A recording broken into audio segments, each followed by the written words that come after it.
Hi అండి, అందరూ ఎలా ఉన్నారు? ఈరోజు అయితే నేను రైస్తో ఒక కొత్త రెసిపీ చూపిస్తాను. దానికోసం అయితే రైస్ నానబెట్టుకున్నాను. నేను ఒక 4 గంటల ముందు రైస్ పెట్టుకున్నానండి.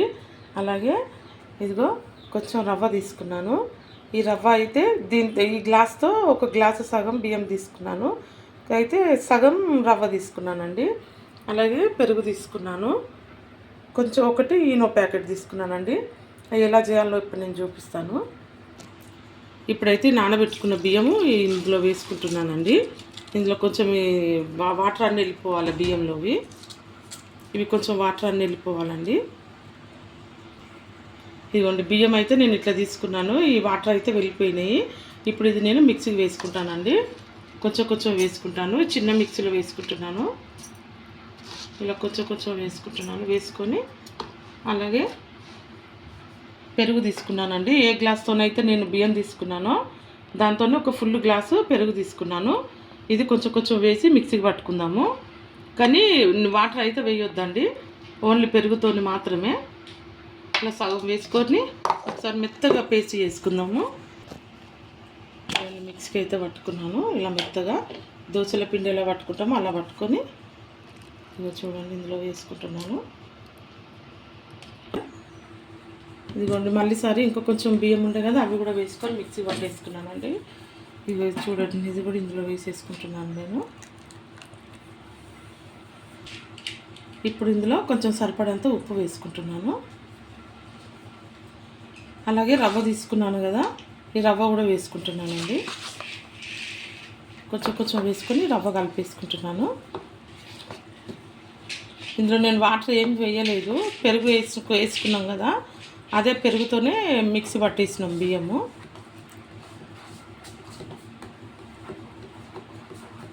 రవ్వ కూడా కొంచెం కొంచెం వేసుకొని కలిపేసుకుంటున్నాను. మొత్తం రవ్వ వేసుకుంటున్నాను.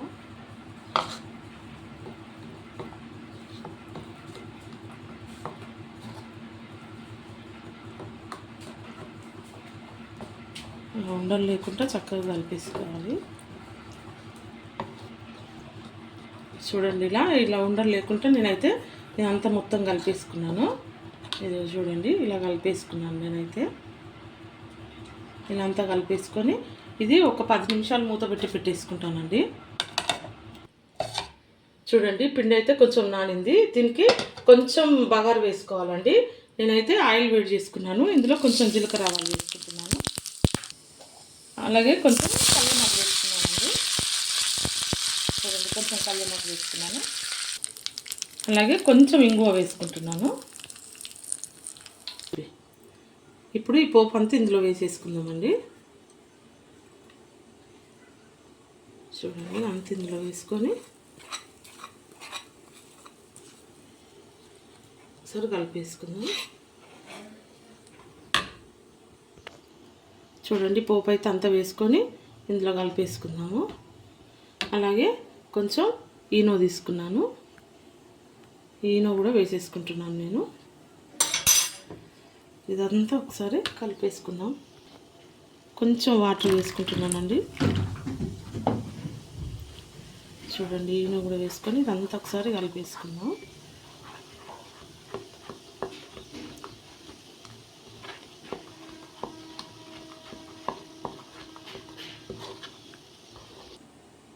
ఇప్పుడు ఇదిగోండి ఈ గిన్నె తీసుకున్నాను. ఇందులో కొంచెం ఆయిల్ వేసుకుంటున్నాను.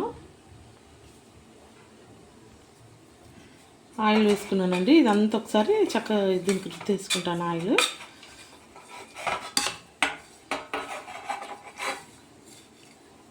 చూడండి అంతా ఇలా రుద్దేసుకున్నాను.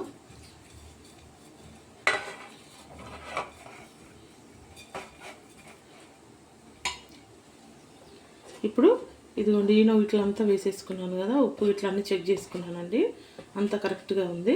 చూడండి ఇలా ఉంది దోశల పిండిలాగా. ఇప్పుడు ఇదంతా నేను ఈ ప్లేట్లో వేసుకుంటాను.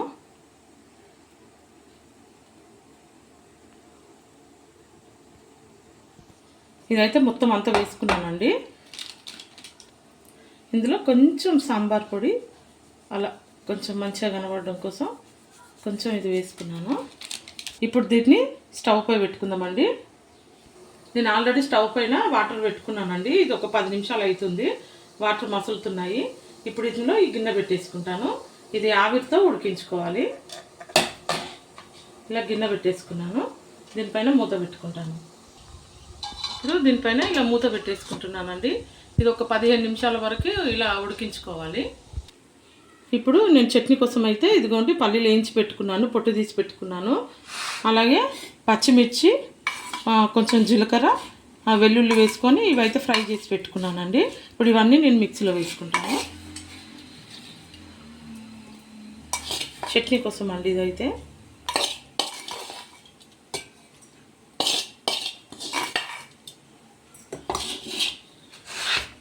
అలాగే ఇదిగోండి పల్లీలు కూడా వేసుకుంటున్నాను. ఇప్పుడు ఉప్పు వేసుకుంటున్నాను.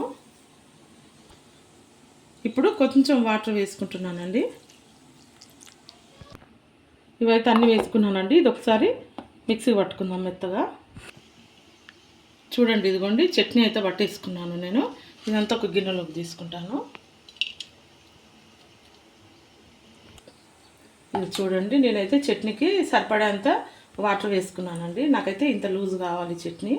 అయితే నేనైతే వాటర్ కలిపేసుకున్నాను. ఇప్పుడు ఇందులో పోపు వేసుకుందామండి.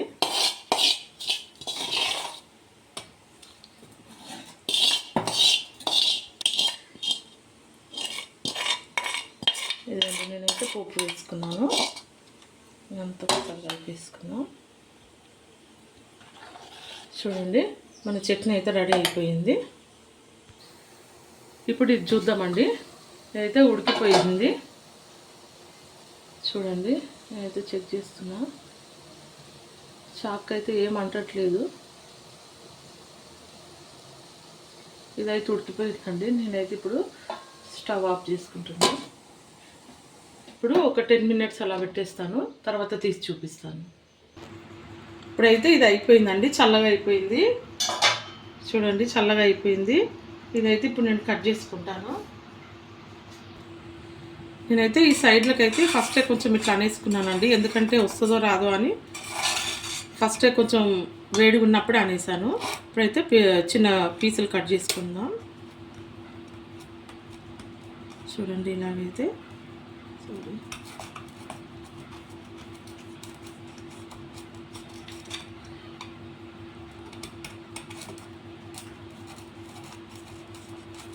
ఇలా అయితే పీసులు కట్ చేసుకుందాం.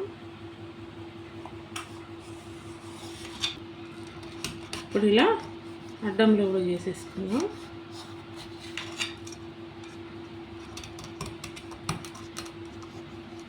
నేను కూడా ఇంతవరకు రెసిపీ ట్రై చేయలేదండి. ఫస్ట్ టైం చేస్తున్నా నేను కూడా.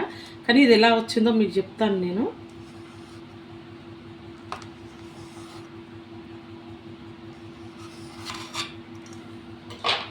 ఇప్పుడు ఇది తీసేసుకుందాం ఒకసారి. ఇప్పుడు ఇవి కట్ చేసుకున్నానండి. ఇవైతే ఒక్కొక్కటిగా తీసేసుకుందాం.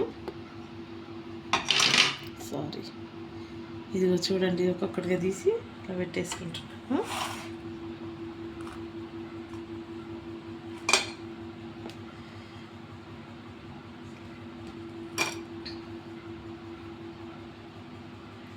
చూడండి అసలు వస్తాయో రావో అని నిజంగా నాకు భయం వేసింది. ఎందుకంటే నేను కూడా ఫస్ట్ టైమే చేస్తున్నానండి రెసిపీ. ఇదిగో చూడండి. చూడండి మా కొత్త రెసిపీ అయితే రెడీ అయిపోయింది. నేనైతే ప్లేట్లో ఇలా పెట్టుకున్నాను. సూపర్గా వచ్చినాయండి. చూడండి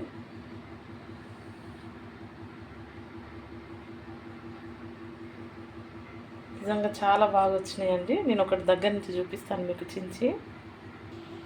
చూడండి ఇప్పుడు మేమైతే తిని చూపిస్తాను నేనైతే. చూడండి ఇవైతే నిజంగా అసలు ఇట్లా వస్తాయని అనుకోలేదు నేను. చూడండి చక్కగా మెత్తగా వచ్చినాయి. ఇదిగోండి చూడండి ఇదిగో. ఓకే చూడండి ఇదిగో చూడండి. నేను నిజంగా వీడియోలో చూపిస్తే ఇట్లా వస్తుందా అనుకున్నా కానీ నిజంగానే వచ్చిందండి. చాలా బాగా వచ్చినాయి ఇవైతే. ఇదిగో చూడండి చాలా చక్కగా వచ్చినాయి. ఇప్పుడు కొంచెం చట్నీ వేసుకొని టేస్ట్ చేసి చూద్దాం.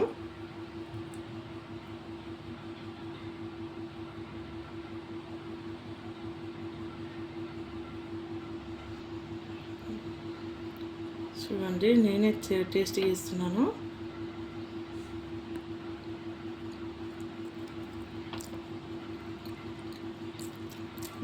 నిజంగా అద్దరిపోయినాయండి. నిజంగా సూపర్గా ఉన్నాయి. నేనైతే ఫస్ట్ టైం అయితే నిజంగా వేస్ట్ అయిపోతుందో ఏమో ఈ రెసిపీ అనుకున్నాను, కానీ నిజంగా అద్దరిపోయిందండి.